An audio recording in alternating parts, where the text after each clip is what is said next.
Dans cette vidéo, nous allons voir comment déterminer les coordonnées d'un vecteur normal à un plan. C'est-à-dire comment répondre à ce genre de questions, déterminer un vecteur normal de ce plan. C'est parti! La méthode est la suivante. Si tu connais une équation cartésienne du plan, comme ici, la bonne nouvelle c'est que tu vas pouvoir trouver directement les coordonnées d'un vecteur normal. Et oui, quand tu as une équation cartésienne d'un plan, donc une équation de la forme ax plus by plus cz plus d égale à 0, eh bien les coefficients a, b et c dans l'équation, c'est justement les coordonnées que tu cherches. Il y a juste à lire. Du coup, notre vecteur normal noté n aura comme coordonnées a, b et c. Dans notre exemple, l'équation du plan, c'est x moins 2y moins z moins 1 égale à 0.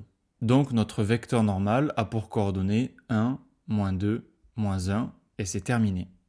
Par contre, j'ai une mauvaise nouvelle. Dans certains exercices, on ne te donnera pas une équation cartésienne du plan, mais 3 points avec leurs coordonnées. Alors comment faire? On va regarder ça. Les 3 points en question, ils définissent le plan. Du coup, ils ne sont pas alignés, ce qui veut dire que les vecteurs AB et AC ne sont pas collinéaires. On va les utiliser pour trouver un vecteur normal que l'on note n avec pour coordonnées x, y et z. Puisque c'est un vecteur normal, il est orthogonal à tous les vecteurs du plan, et en particulier à nos deux vecteurs AB et AC. On a alors le système suivant, n scalaire AB égale à 0, et n scalaire AC égale à 0.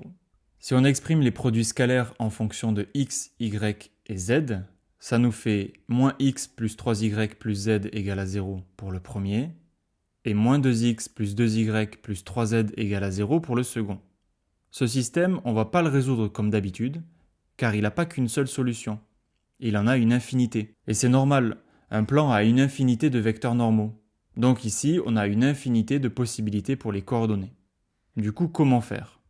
Pour trouver une réponse, on va exprimer deux inconnus en fonction de la troisième. Par exemple, x en fonction de y et z en fonction de y aussi. Dans la première équation, on peut facilement isoler x pour obtenir x égale à 3y plus z. Donc on peut remplacer x par 3y plus z dans la deuxième équation.